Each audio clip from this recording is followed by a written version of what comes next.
সুখী হতে চাই, কেউ কষ্টে থাকতে চাই না। কারণ মানুষ সুখের কাঙ্গাল, সবাই সুখের প্রত্যাশী।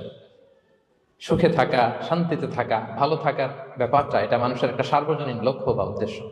এক্ষেত্রে ধনী গরিব, রাজা প্রজা, ছোট বড়, নারী পুরুষ সবাই সমান।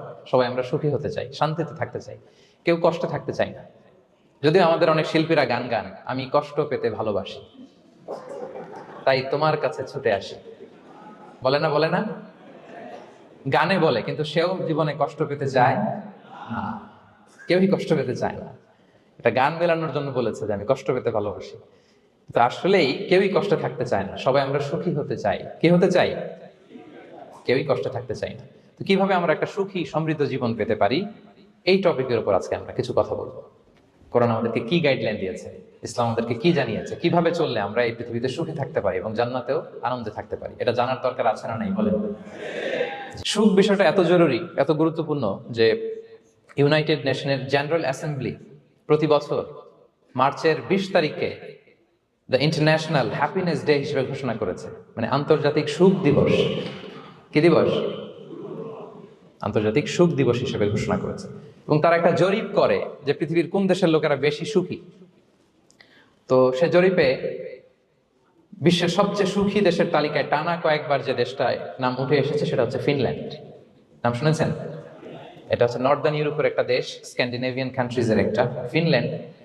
সে জরিপে উঠে এসেছে যে ফিনল্যান্ডের লোকেরা নাকি বেশি সুখী। তো আজকে আমরা দেখবো কারণ কি, তাদের তো সুখের কারণ, এটা আমরা খুঁজে দেখবার চেষ্টা করব।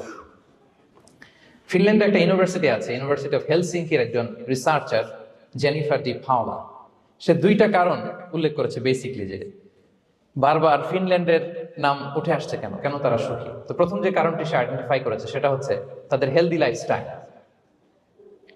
তারা হেলদি লাইফস্টাইলে অভ্যস্ত, প্রকৃতির সাথে তাদের নিবিড় একটা সান্নিধ্য আছে এবং সেই সাথে স্বাস্থ্যসম্মত তাদের কর্মজীবন, হেলদি লাইফস্টাইলের কারণে তারা হ্যাপি।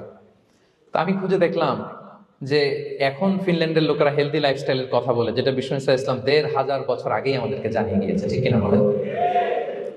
আপনি যদি বিষ্ণু ইসলামের বায়োগ্রাফি একটু চেক করেন, দেখবেন যে কতটা অর্গানিক লাইফ বিষ্ণু ইসলাম লিড করেছেন। প্রকৃতির সাথে বিষ্ণু ইসলামের সম্পর্ক যে কতটা নিবিড় ছিল, আপনি শুনলে অবাক হবেন। ওনার শৈশবের দিকে যদি আমরা তাকাই, আমরা দেখবো যে তিনি মক্কায় জন্মেছেন ঠিকই, কিন্তু মক্কায় বড় হননি। বড় হয়েছেন বনু সাদে।